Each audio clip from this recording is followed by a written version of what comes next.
స్వామి వారికి అలానే గోదా సమేత రంగనాథుల వారికి ఆరాధన ఆరగింపు పూర్తి చేశాం. ఇప్పుడు మనం సంప్రదాయం ప్రకారం ఈరోజు మన వ్రతంలో 25వ రోజు కాబట్టి తిరుపావై గ్రంథంలోని 25వ పాసురాన్ని అనుసంధానం చేసుకుందాం. ముందుగా ఈ పాసురాలు రాసిన గోదాదేవి అమ్మవారిని ప్రార్థన చేసుకుందాం.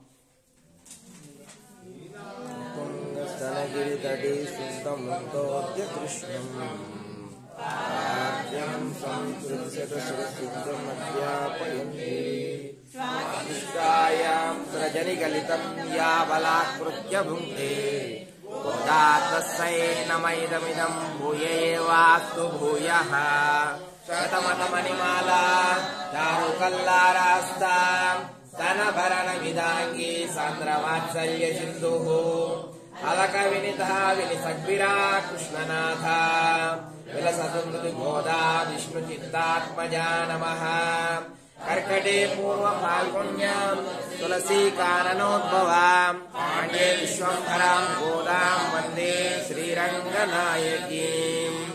అండాల్ తిరువడిగలై శరణం. ஒருத்தி மகனாய் பிறந்து ஒருத்தி மகனாய் பிறந்து ஓரிரவில் ஒருத்தி மகனாய் ஒழுத்தி வளர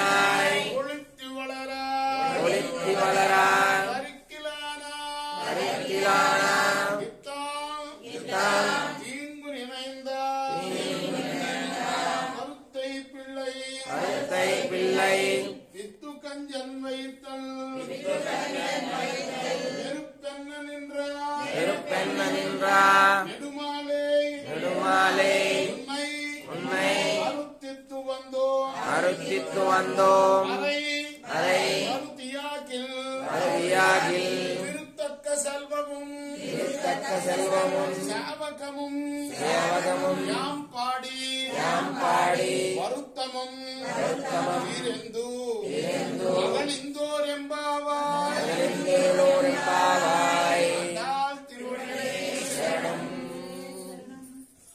భగవానుడే తన యొక్క కుమారుడుగా కోరి శంఖ చక్ర గదాధరుడైన ఆయన్ని కుమారుడిగా పొందగలిగిన సాటి లేని దేవకీదేవికి కుమారుడవై జన్మించి కృష్ణుడి లీలలను పరిపూర్ణంగా అనుభవించి, అంటే దేవకీదేవి గురించి అన్నమాట ఇదంతా కూడా. అటువంటి భగవంతుణ్ణి పుత్రుడుగా పొందాలని కోరుకున్నావు, పొందావు. మరి అలానే ఆయన్ని కొట్టడానికి మరి కట్టిపడేయడానికి కూడా నోచుకున్నావు. అటువంటి యశోదకు మరి రాత్రికి రాత్రి కుమారుడివై జన్మించావు. నిన్ను చూసి ఓర్వలేక కంసుడు చంపాలనుకుంటే అతని అభిప్రాయాన్ని వ్యర్థం చేసి నువ్వు రాత్రికి రాత్రే మరొక చోటికి వెళ్ళిపోయావు. అయ్యా, నిన్నే కోరి వచ్చాం మేము, పరానే వాయిద్యాన్ని ఇవ్వబోయా. సాక్షాత్తు లక్ష్మే నీ యొక్క ఐశ్వర్యాన్ని పొందాలని అనుకున్నది. అటువంటి నీ వీర చరిత్రను కీర్తించి ఇప్పటిదాకా కీర్తించాము.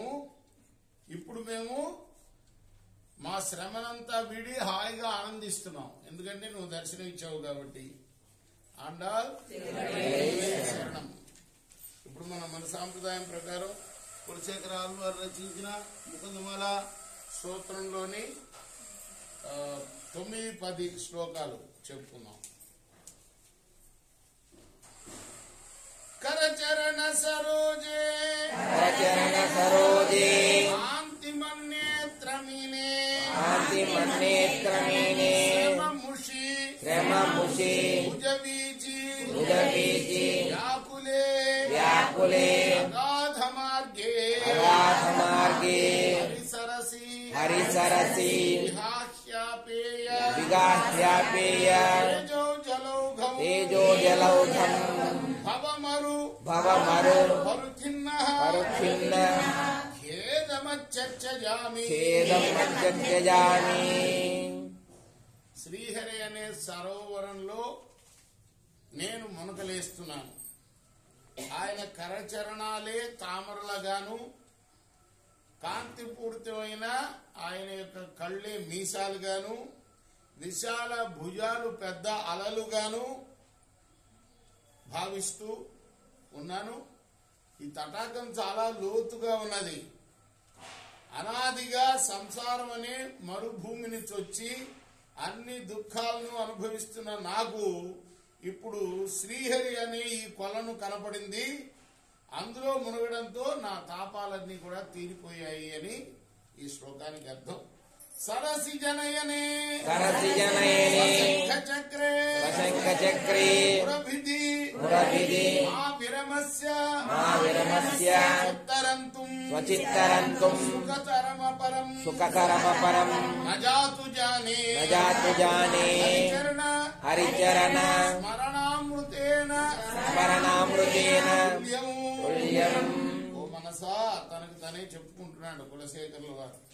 తెల్లని తామరల లాంటి కన్నులు కలిగి శంఖ చక్రాలను ధరించి దివ్యమంగళమూర్తి అయిన కృష్ణుణ్ణే ఎల్లప్పుడూ స్మరిస్తూ ఉండవే. ఎన్నటికీ ఆ స్మరణ మరవద్దు సుమా.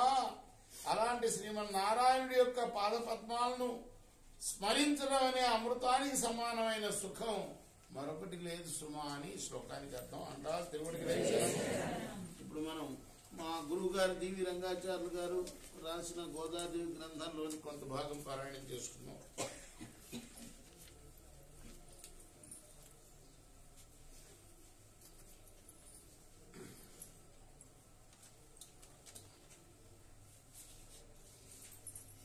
అలవాటు చొప్పున అలవాటు చొప్పున అద్దమ్ములోన తన రూపు కనుగొని తనయ మురియగను విష్ణు చిత్తుండంతా విడ్డూరపడుచు పలికెతానీ రీతి బాలికన్ గాంచి అమ్మరో అపరాధమాచరించితివి సమ్మతిన్ హరిసేవ సల్పనెట్లవును దైవ పూజకు కూర్చు దండలన్నీవు సేవకున్మున్నే చేసుకోదగినే తిరువడిగలై శరణం.